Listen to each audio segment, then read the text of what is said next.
Hey galera, Jason aqui analisando e comentando as ideias de mangás enviadas por vocês pra mim aqui no nosso quadro Analisando Sinopse de Mangás Inscritos. O nome é bem intuitivo, né?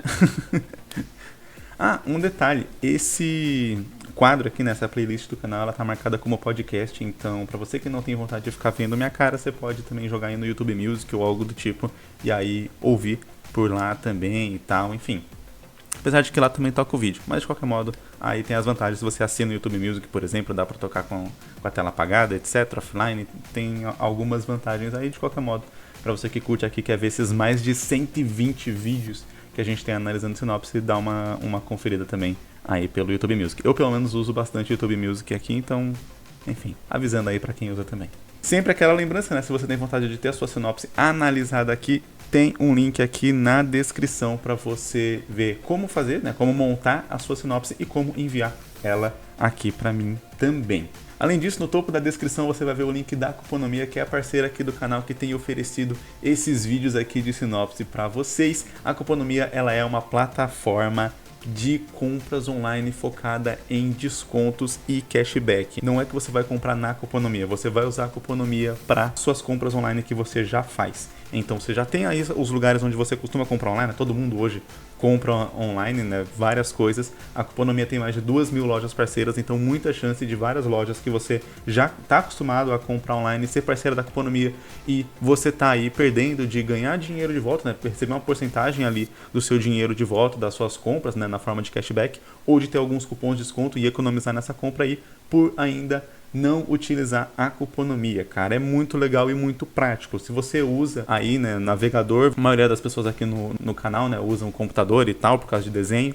ou algo do tipo, você consegue instalar ali a extensão da Cuponomia e aí quando você estiver numa loja parceira, né, ele já vai te avisar ali, ó, tem cupom de desconto para essa loja, tem cashback para essa loja, e aí você vai fazer sua compra online normalmente, como você já faria, só que recebendo uma porcentagem desse dinheiro de volta, tendo um cupom de desconto para pagar um pouco mais barato, ele já aplica os cupons de desconto automaticamente também com essa extensão. Então você não vai ter que ficar copiando e colando o cupom, testando, ele já pega todos os cupons que ele achou para aquela loja que você vai comprar e ele já aplica ali automaticamente para ver qual que é o maior desconto que você vai conseguir com os cupons que ele tem. Às vezes você consegue tanto o cupom quanto o cashback, cara. Então, assim, é só vantagem, é de graça para usar a Cuponomia, você só precisa fazer seu cadastro. E se você fizer seu cadastro aqui, pelo meu link aqui, né, nosso link de parceiro, você ganha R$5 de cashback já direto na sua primeira compra. Então, você quer dar uma força aqui para o canal para a gente continuar com essa parceria?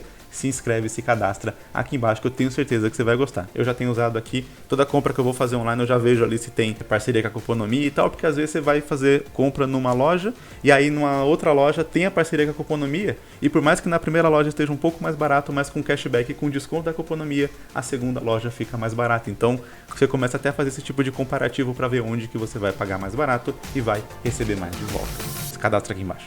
E como sempre, a primeira sinopse analisada aqui é uma sinopse de membro do canal. Se você tem vontade de ter a sua sinopse analisada mais rápido, porque a nossa fila aqui tem atualmente 97 sinopses para serem analisadas. Então, se você não tem tempo de esperar a sua sinopse levar quase um ano aí para ser analisada, eu acho que quase ninguém quer, você pode se tornar membro aqui do canal. Você dá uma força pro canal pra gente continuar fazendo aqui os vídeos e você tem a sua sinopse analisada mais rápido. Como eu disse, a primeira sinopse analisada em todos os vídeos aqui é uma sinopse de membro.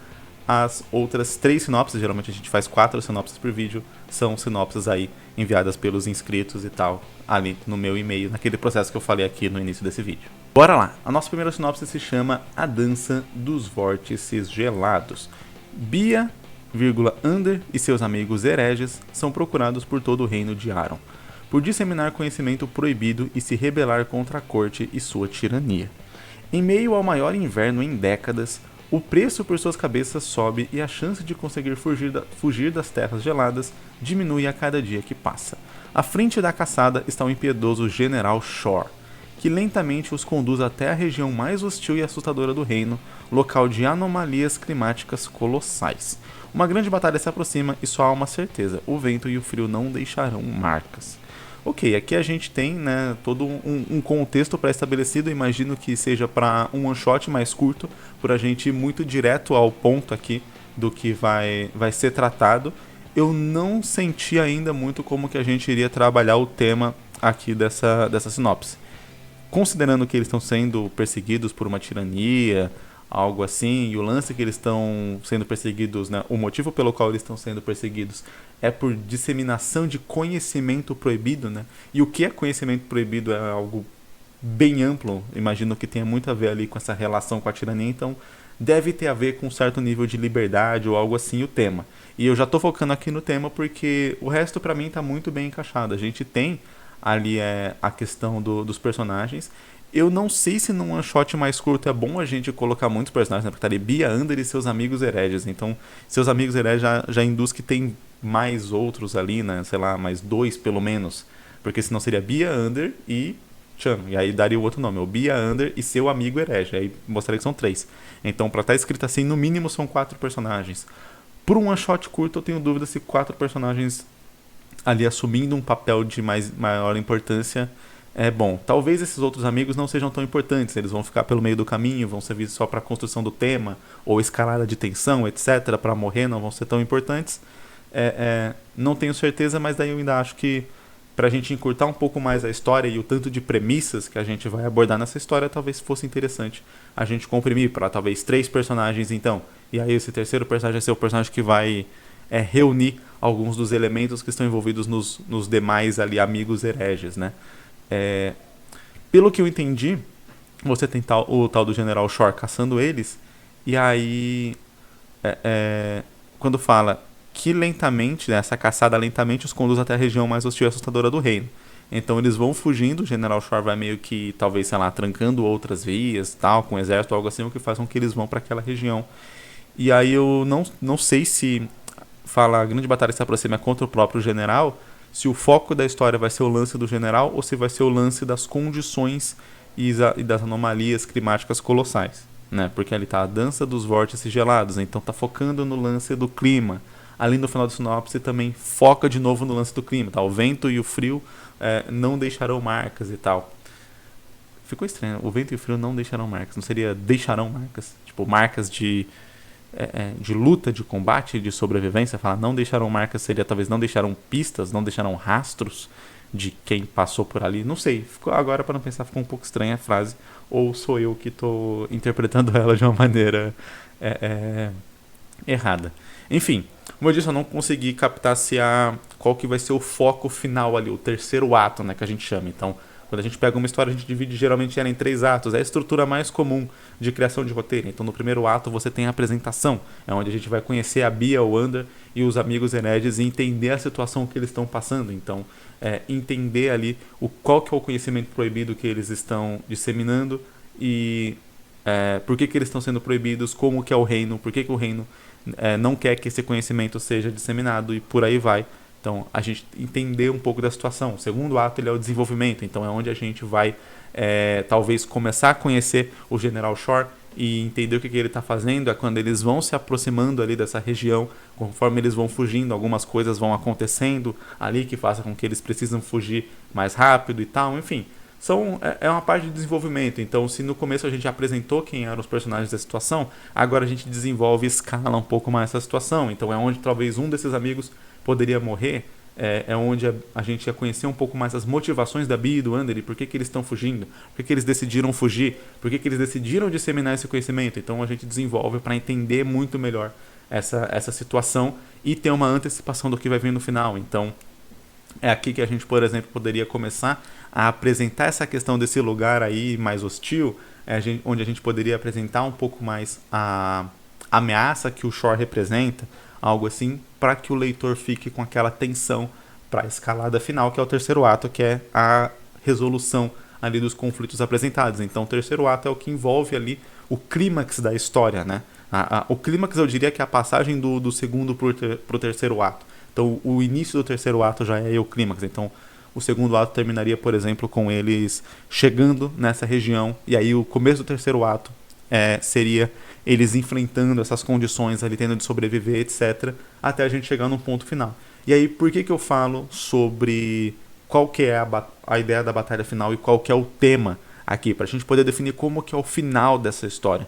Porque é uma história onde você tem 2 personagens fugindo, e aí eles chegam num lugar onde eles têm que enfrentar uma situação muito complicada, e aí eles morrem nessa situação complicada, parece uma história meio sem propósito, meio tipo, tá, por que eu tava acompanhando isso? Qual que é a mensagem que essa história passa? Por que eu tô vendo, sabe? Não que eles não possam morrer no final, mas para que eles possam morrer no final e isso seja um final bom, seja um final interessante de ser acompanhado, quando eu falo um final bom, não é que é um final feliz, mas um final bom do ponto de vista tipo de história. Pô, foi um final bom para essa história. Precisa ter uma contextualização antes em relação à temática, em relação ao perigo que eles estão enfrentando, para que esse final seja justificado e que pareça interessante, sabe? Para que não fique só tipo, os personagens estavam andando, eles tropeçaram, bateram a cabeça e morreram. E você fala, tá, eu acompanho essa história para quê? Tinha um monte de promessas ali a serem cumpridas e que acabaram não sendo cumpridas porque teve esse final, assim, abrupto. Beleza, acontece na vida. A vida é assim, você tem planos, você tem ideias, você tem compromissos, você tem várias coisas que estão marcadas para o futuro, acontece algum evento ali que corta tudo isso abruptamente, não tem motivo, não tem razão, não tem nada, mas é aquela velha frase, né? A diferença entre a ficção e a realidade é que a ficção precisa fazer sentido.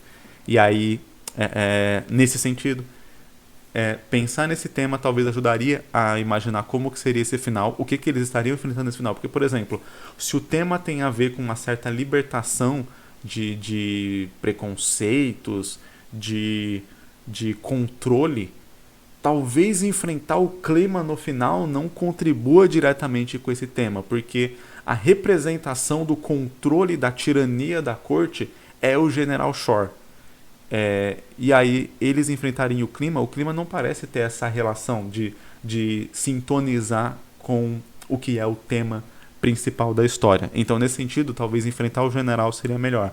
Ou, se a ideia é realmente focar no clima, talvez a gente fazer uma mudança do General Shore para que ele passe a entender aquelas pessoas como seres humanos e que aquele conhecimento que eles estavam disseminando é um conhecimento útil até para ele mesmo sobreviver ou para os soldados dele sobreviverem naquela região que ele foi em busca da caçada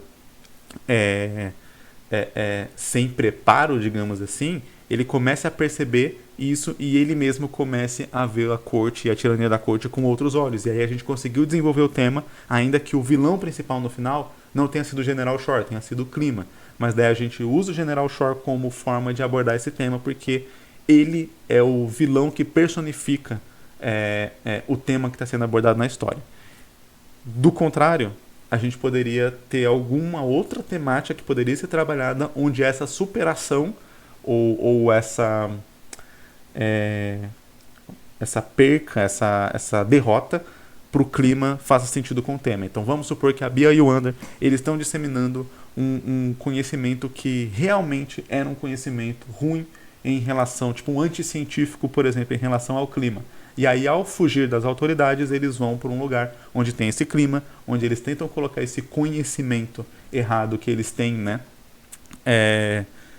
A prova contra esse clima, e aí eles morrem, e aí a mensagem da história fica que você tem que disseminar conhecimentos verdadeiros. Seria uma história meio que anti-fake news ou algo desse tipo. Só que aí a gente está tratando a Bia e o Wander como inimigos, e aí você consegue completar a história. Se o conhecimento é bom, por exemplo, então o General Shore não tem esse conhecimento, e aí por não ter esse conhecimento, ele acaba sofrendo várias consequências que a Bia, o Wander e os outros amigos não sofrem, e aí eles podem ensinar o General Shore a como passar por isso. O General Shore pode talvez não ter uma redenção no final de considerar aquilo, e aí talvez ele sim vai morrer pela falta desse conhecimento, e aí a história vai ser comprovada como o conhecimento liberta e como o conhecimento é importante. E aí exatamente por ter esse conhecimento, a Bia e o Wander vão conseguir passar por essa situação, fugir ali da área do reino, algo do tipo, e poder viver em liberdade, e aí seria essa temática de o conhecimento liberta. Enfim, então por isso que eu foquei aqui muito no tema e na batalha final, porque eu acho que esses são os pontos chaves que pelo menos não estão completamente claros aqui na sinopse, não sei se o autor chegou a pensar ou não, mas que não estão claros aqui na sinopse e que eu acho que fariam aqui a diferença de qual caminho a gente vai seguir. Porque é pensando nisso que você vai pensar em como que você vai desenvolver a Bia e o Wander, como que você vai desenvolver qual é o conhecimento que eles vão estar disseminando, como que você vai desenvolver o General Shore, o que você vai fazer ali ao longo do caminho para que a história faça sentido e se amarre no final e ela pareça aquela coisa completa ali, unificada, onde todas as pontas estão encaixadas ali, estão conectadas certinho. O nome da nossa próxima sinopse é The Undead, o não morto. A gente aqui no Brasil chama Undead de morto-vivo. né? Ali seria tipo não morto, né? Uma tradução desmorto, alguma coisa assim. Enfim, eu gosto do termo undead, esse não morto, é que a gente não tem muito isso, fica meio estranho pra tradução, mas de qualquer modo eu acho que desmorto é um jeito que traduz bem, que fica legal. Em The Undead, depois de ser baleado e passar meses em coma, o professor Andrew acorda sozinho em um hospital deserto. Para sua surpresa, o mundo como conhecia deixou de existir depois que um perigoso vírus provoca uma infestação de zumbi na cidade de Weston, em Left, no Brasil. Tá. O nome da cidade é Left, com 2 Fs, no Brasil? Parece meio estranho. Enfim, se a história se passa no Brasil, eu acho que poderia o título ser em português também. Desesperado, Andrew enfrenta a estranha ameaça na expectativa de reencontrar a mulher Lori. Ele decide unir-se aos homens e mulheres sobreviventes para que tenham mais forças para combater o fenômeno que os atinge. O grupo percorre diferentes lugares em busca de soluções para o problema. Aos poucos, eles percebem que a infestação de mortos é maior do que pensavam, se espalhando. Ok. O que eu consegui entender aqui é que o autor dessa história ele gosta de histórias de zumbi. A ponto de que ele fez uma história que é muito padrão. Eu poderia ler essa história aqui e trocando os nomes ser praticamente a sinopse de qualquer história de zumbi, seja em filme, jogo, livro, etc. É o padrãozão.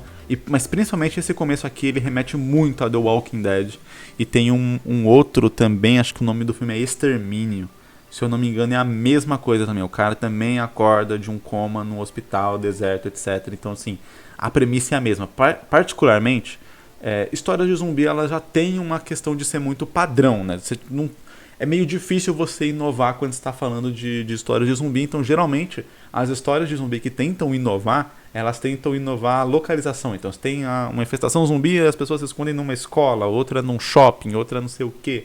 Aí você tem alguns que vão fazer uma história mais de comédia pro zumbi. O Walking Dead, ele foca menos no zumbi e mais nos conflitos humanos que são gerados ali nesse contexto pós-apocalíptico, né? Se você tira os zumbis do The Walking Dead, você pode colocar qualquer outro contexto ali de que deixa o mundo pós-apocalíptico e o Walking Dead vai funcionar praticamente da mesma forma ali, né? Tanto que, se eu não me engano, na série foi explicado, mas se eu não me engano a ideia era nem explicar como que os zumbis nasceram de verdade, etc, como que foi a origem ou algo do tipo, porque o foco não era tão esse, não é tão Resident Evil assim, mas aqui a gente tem uma história muito, muito clássica de zumbi. O que eu diria para esse autor é fazer uma história um pouco mais curta, porque eu acho que conforme ele for desenvolvendo mais coisas, talvez ele não vai querer continuar com essa história por muito tempo.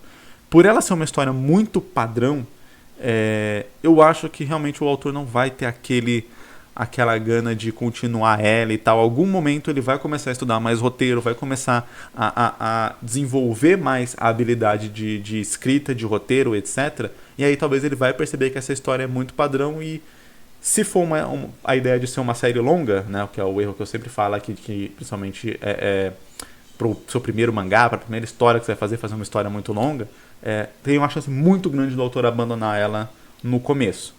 Então, ou ali no meio, enfim, largar na metade, largar sem finalizar. E eu sempre falo aqui que eu acho legal que as histórias sejam finalizadas. Por mais que possa ser uma história clichê, por mais que possa ser uma história padrão, por mais que possa ser uma história simples, por mais que possa ser uma história que pareça despropositada, eu quero fazer um torneio de luta. E pronto. Beleza, cara, faz um torneio de luta ali, 50 páginas, 30, 20 páginas, faz um torneio de luta mais completo o seu mangá. Sabe? Faz ele do começo até o final, porque é uma sensação muito ruim que você tem quando você não consegue concluir algo. E quando eu falo isso, as pessoas falam, não, se eu largo e tal, não tem problema. Mas existe um sentimento interno de que você se sente incapaz quando você larga algo na metade. Quando você se compromete a fazer alguma atividade e você não consegue concluir essa atividade, é pior do que se você concluir essa atividade de uma maneira meio meia boca, meio capenga ou algo do tipo. Mas você concluir de fato. Porque tem aquele sentimento de completude, tem aquele sentimento de eu me propus a fazer isso e eu consegui fazer isso. Você cria mais autoconfiança quando você faz isso. E quando a gente larga um projeto na metade, ainda mais um projeto que a gente tinha uma vontade de fazer, tinha uma vontade de ver concluído, e a gente não conclui, isso cria aquele sentimento de eu não consigo, eu sou ruim, eu não posso, eu sou incapaz, enfim. Cria um sentimento muito ruim que pode se estender para outras áreas da vida, que pode se estender até para outras histórias igualmente. Então, quando eu comecei a fazer meus mangás, então, fiz uma história, larguei na metade, comecei de novo, larguei na metade, comecei de novo, larguei na metade, a mesma história, depois eu fui para outro mangá, também ali não concluí e tal. Só que daí quando eu concluí o meu primeiro mangá, quando eu cheguei no meu primeiro mangá, que na verdade não foi nem que eu concluí, a ideia era ele continuar, mas eu concluí o que eu considerava como um volume ali, e eu vi que a história fechava ali legal, e eu falei, cara, eu quero concluir aqui. E a sensação de tenho esse mangá do começo até o final, ela é indescritível. Então, eu acho que é uma história simples, eu acho que deveria ser contada de maneira simples e resumida, contida. Então, não precisa viajar por lugares do mundo para conhecer como a infestação zumbi está se espalhando ou algo assim e tal. Eu acho que podia ser bem mais contido ali onde o Andrew acorda. Isso, a situação está acontecendo. Ele quer reencontrar a mulher, o que é um objetivo também muito clássico para todas essas histórias pós-apocalípticas e coisas assim, onde um grande desastre, uma grande coisa acontece. E aí a intenção do personagem principal é ir atrás da mulher ou do filho, de algum ente querido que está em outra localidade. E aí a gente acompanha esse percurso, né? Guerra dos Mundos é sobre isso. Cloverfield é sobre isso. Inclusive Cloverfield é um baita de um filme, acho da hora pra caramba. Enfim, a gente tem várias histórias. Como eu disse aqui, a gente tem uma reunião de várias ideias muito clássicas. Muito assim, a primeira ideia que vem à mente. Nesse caso, eu não vou nem dizer para o autor procurar inovar de alguma forma, porque realmente em histórias de zumbi é muito difícil inovar, porque a gente tem muitas histórias tentando inovar e raramente se consegue. Então, em vez de ir para o caminho de vou tentar inovar e fazer algo diferentão, se mantém no clássico, mas faz algo mais contido, faz algo ali com começo, meio e fim, para que você tenha a sensação de ter seu mangá concluído, que você tenha a sensação de fazer essa história que você quer fazer. E às vezes a ideia é ser clássica mesmo, às vezes a ideia é você fazer um slice of life igual 1000 outros slice of life que existem, mas você tem vontade de fazer. Beleza, faz e tá tranquilo.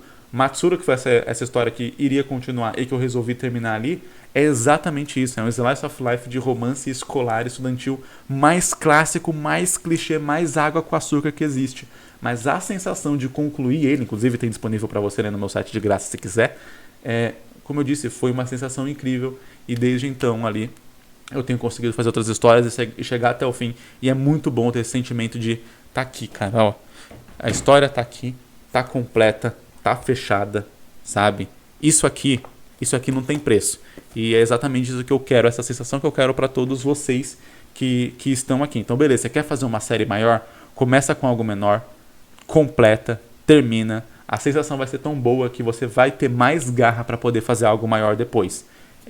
E principalmente quando a história era mais clichê, mais simples, mais padrão, quanto menor melhor, porque aí você não vai gastar tanto tempo assim para depois olhar aquela história e falar, nossa, nem é tão bom assim. A gente sempre vai começar com uma história que depois a gente vai falar que não é tão bom assim. E isso pode parecer um negócio tipo, nossa, Jay, você tá falando que a história do cara é ruim, você tá falando que eu não sou bom, eu não tô falando nada disso, eu tô falando que você vai começar em um ponto e você vai, se tudo der certo, evoluir depois. E à medida que você evoluir, você vai olhar para trás e vai achar ruim as coisas que você fazia antes. Esse é o caminho natural se você evoluir. Se você olhar para trás e falar, nossa, como era perfeito aquilo que eu fazia antes, é sinal que você não evoluiu nada. Então sim, não só você vai olhar as coisas que você fazia antes e vai achar ruim, principalmente seus primeiros mangás, suas primeiras histórias, etc., como é desejável que isso aconteça. Porque se isso não acontecer, aí sim tem algo errado. Então eu diria para esse autor aqui encurtar um pouco a história, fazer talvez ele só acordar e ir atrás da mulher, e é isso. Ele pode conhecer algumas pessoas no caminho, vai enfrentar algumas situações no caminho, mas sendo esse objetivo fechado, sabe? De ir do ponto A ao ponto B, encontrar a mulher ali. E quase sempre nessas histórias, ou se encontra a pessoa e já está muito ferrada ali, ou a pessoa já às vezes nem está viva. E aí o objetivo muda para outro. Eu aqui talvez faria a coisa mais clássica. Ele vai encontrar a mulher, vai ter todo um problema ali no final para poder salvar a mulher, mas vai conseguir salvar. E aí, enfim, talvez um final aberto ali de ok, agora eles têm que se virar com esse mundo. E aí, beleza, se o autor quiser, ele pode continuar depois mostrando ele se virando com aquele mundo em uma nova história. Mas a questão é que, igual aconteceu com o Matsuru comigo, a partir do momento que ele fizer isso e fechar ali ele encontrando a mulher com esse final aberto, ele decide, ele tem o poder de decisão de vou continuar ou vou fechar aqui e ir para outras histórias, que foi a decisão que eu pude ter com o Matsuru. Não é uma questão de vai ter que continuar obrigatoriamente até o momento em que ele cansar e falar vou cortar na metade porque eu não quero mais fazer, que é essa sensação de não concluir minha história. Eu já passei pelas duas situações e estou dizendo, concluir a história é uma sensação muito melhor do que não concluir a história. Então eu espero que vocês ouçam esse conselho aí de quem tá fazendo mangá há, sei lá, uns 15 anos já. Tem mais de 15 anos se bobear. Eu comecei a fazer mangá com uns 12 anos de idade. E hoje tenho quase 30. É. Nossa próxima sinopse não tem um título ainda, então vamos só sair lendo aqui direto. A história é sobre uma garota de 13 anos chamada Emília, ou Amy para os mais íntimos, que é a filha de uma rainha que se muda para a Inglaterra para ter aulas de esgrima junto com seus amigos Sophie, Fizune e Max. Só que em uma aula, portais para outros mundos começam a se abrir pelo planeta. Aí tem um spoiler, não só o planeta Terra, ok. Por conta de alguma coisa que faz com que eles sejam obrigados a entrar nesses portais caçando quem ou o que está causando isso. Ok. Achei interessante esse conceito inicial. A gente não tem muita informação de como isso vai se desenvolver mais pra frente ou algo assim. O autor ele já disse aqui que ele estava fazendo, né? Ele estava fazendo aniversário no mês que ele enviou essa sinopse, que foi em novembro do ano passado. Feliz aniversário atrasado para os seus 12 anos e feliz aniversário adiantado aí para os seus 13 anos, porque, né? Tô lendo essa sinopse aqui no início de outubro. Mês que vem ele faz aniversário de 13 anos aí. Eu espero que... Não sei se ele já fez esse mangá, se ele já começou. Ele diz aqui no e-mail que ele tá tentando evoluir mais no desenho e tal. Enfim, de qualquer modo, eu acredito que seja o primeiro mangá dele. E aí, nesse sentido, mesmo conselho da história do mangá anterior. Vamos fazer algo mais contido ali, pegar a experiência, completar, que vai ser muito legal. E aí, nesse sentido aqui, o que eu faria? Encurtaria um pouco mais a história. Então, beleza. Você tem essas pessoas, esses personagens, né? Eles estão ali estudando esgrima. Acontece essa maluquice aí de abrir do nada um portal. Eu acho que não necessariamente eles precisam ser obrigados a entrar no portal, mas talvez eles possam cair no portal. E aí isso já é ser obrigado. Tipo, você caiu já no portal. O portal abriu ali na sala, sugou todo mundo, sugou as carteiras, sugou tudo que tinha ali naquele ambiente. Eles estão lá e agora eles têm que resolver aquela situação para poder voltar, porque não é só atravessar o portal de volta. E aí, beleza. E aí você faz essa questão de eles caçarem o que está causando isso. E aí, como que você encurta isso é você jogar algumas pistas e deixar esse processo um pouco mais fácil.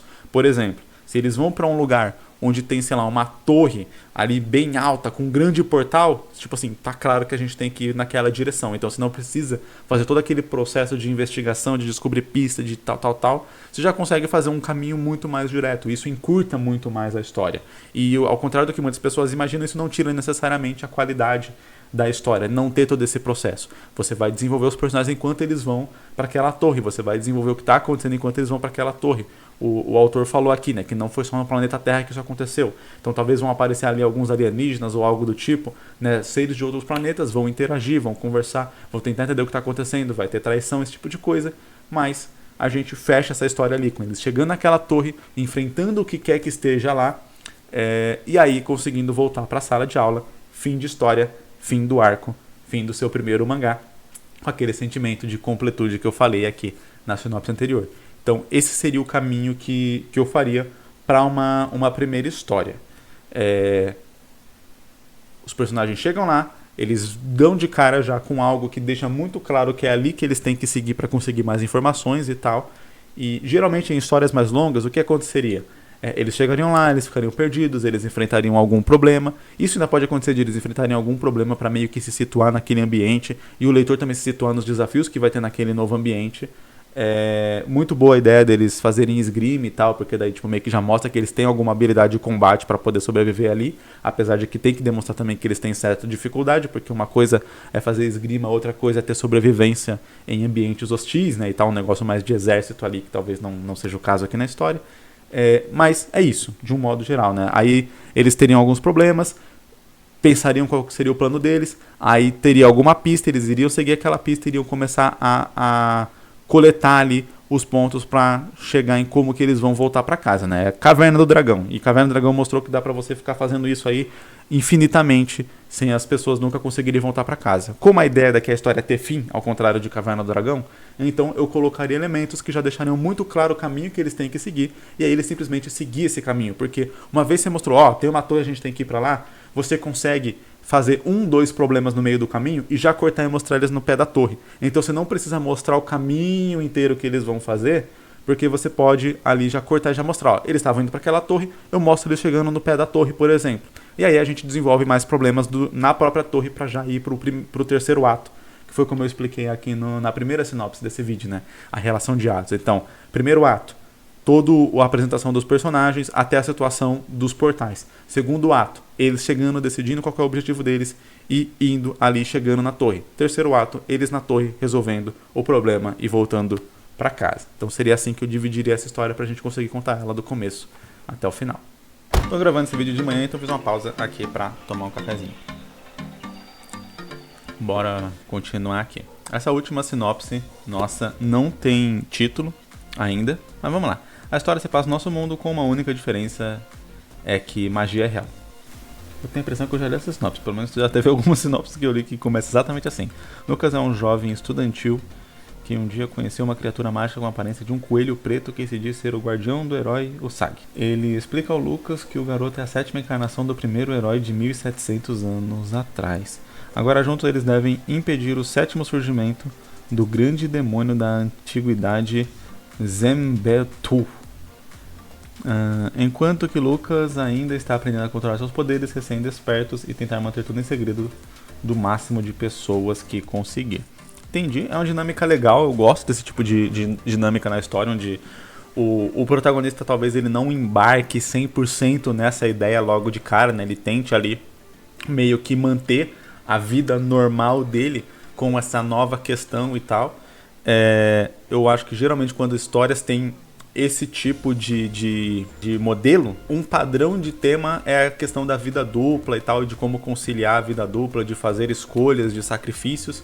E eu acho que é o tipo de tema que aqui também poderia ser trabalhado, né?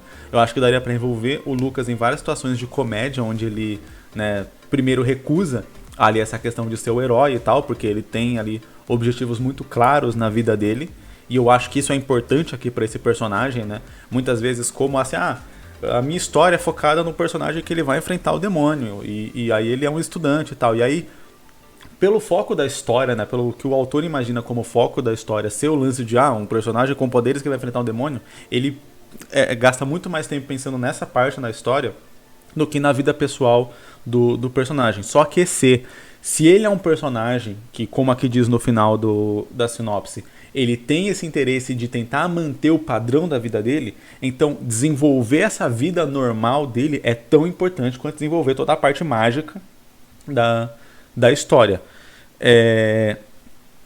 Minha gata querendo cheirar minha xícara de café. Enfim. E aí, nesse sentido, é importante desenvolver pro Lucas, né? Aqui ela tá vindo pro meu colo agora, que vocês não conseguem ver, né? Deu pra ver aqui, ó, o rabinho dela. Enfim. Desenvolver aqui no Lucas quais que são os objetivos dele, por exemplo. Eu quero passar na faculdade, eu quero fazer faculdade não sei o quê, meu sonho sempre foi, não sei, ser engenheiro, sei lá, alguma coisa desse tipo. Então, assim, ele ter objetivos muito claros nessa vida pessoal dele que contrastem com essa vida mágica para que realmente a temática seja o lance dos sacrifícios. Tipo, beleza, eu quero ter o meu emprego, eu quero ter a minha vida normal, só que talvez essa outra parte mágica ela é mais importante pro mundo, porque seria egoísmo ele simplesmente escolher ali aquelas coisas que ele quer para ele mesmo, em detrimento de coisas que ele precisa fazer para poder salvar o mundo, então o famoso bem maior. E aí a gente conseguiria desenvolver essa relação do personagem, de primeiro, ele tentar conciliar essas duas vidas, e aí acabar que ele não consegue ir bem nem em uma nem em outra, então começa a dar vários problemas na vida pessoal dele, ao mesmo tempo que começa a ter vários problemas que são consequências de ele estar lidando com a vida pessoal e não podendo ir atender ao chamado da vida mágica, digamos assim, até o ponto onde ele vai ter que decidir um ou outro. E aí, geralmente, né, se a temática da história é que ele vai, em algum determinado momento, realmente assumir a face de herói, e um herói é aquele que se sacrifica pelos demais, então ele vai sacrificar os desejos pessoais dele para poder salvar os demais, salvar o mundo, enfim, impedir o surgimento do demônio e coisa do tipo. Então a gente faz um contraponto com esse final da história logo antes, que é algum determinado momento, ele vai desistir de ser o herói, vai tentar viver só a vida normal dele, e a partir desse momento, ele vai começar a ver as consequências, só que agora ele tem noção das consequências que estão acontecendo por ele não estar assumindo aquela faceta de herói. Então começa a acontecer coisas ruins, ele começa a se culpar por essas coisas ruins, e aí é quando ele decide dar a virada completa. Então geralmente, né, em várias histórias, a gente tem essa questão de como a gente trabalha a narrativa da história em termos de curvas dramáticas. Então vamos lá. Se você tem uma história onde o protagonista vai vencer no final, geralmente você tem que fazer ele perder antes. Por quê? Porque é a perda que vai fazer com que pareça que está tudo perdido, pareça que ele não vai conseguir vencer. É você jogar a história num ponto onde fala como que ele vai sair daí, o que vai acontecer. E aí você conseguir surpreender positivamente depois. Se você vai fazer um personagem perder no final, é importante que você faça uma ideia de falsa vitória, né? Ou seja, ele pareça que vai vencer para que depois tudo esteja perdido no final. Se o personagem vai virar um herói no final, então é interessante que em algum momento ele desista dessa ideia para que depois possa ter essa reviravolta. Depois que você meio que entende um pouco desse conceito, você começa a perceber eles nas histórias e tal, fica um pouco mais previsível.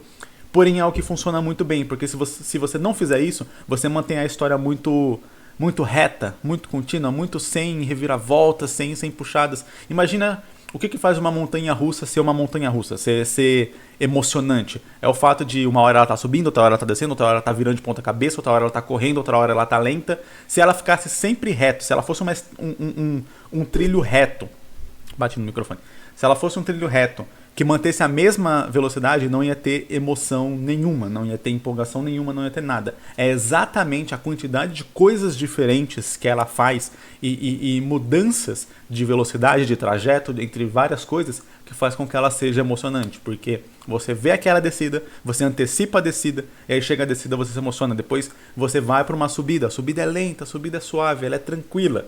E aí você fica calma, e de repente está de ponta cabeça. Enfim, é exatamente esse monte de coisa que vai gerando a emoção ali na hora que você está numa montanha-russa. E é exatamente assim que a história ela tem que ser construída. Também com várias reviravoltas, com vários momentos, um momento mais lento, um momento mais rápido, um momento de maior reflexão, um momento de maior atitude, ação, um momento de diálogo, outro momento de ação, de batalha, de conflito, e por aí vai. E aí, conforme você vai cadenciando isso, a história ela vai se tornando mais interessante de ser acompanhada. E essas foram as sinopses de hoje. Muito obrigado para você que assistiu, muito obrigado para você que chegou até aqui. Deixa nos comentários, eu cheguei até aqui porque eu sempre gosto de ver quem veio até o final. E lembra de se cadastrar aqui no Cuponomia para dar aquela economizada nas suas compras online. E também dá uma força pro canal pra gente continuar e manter essa parceria que tá garantindo aqui toda semana um vídeo de sinopse pra vocês. Valeu pra você que assistiu novamente, vejo você no próximo vídeo. Falou!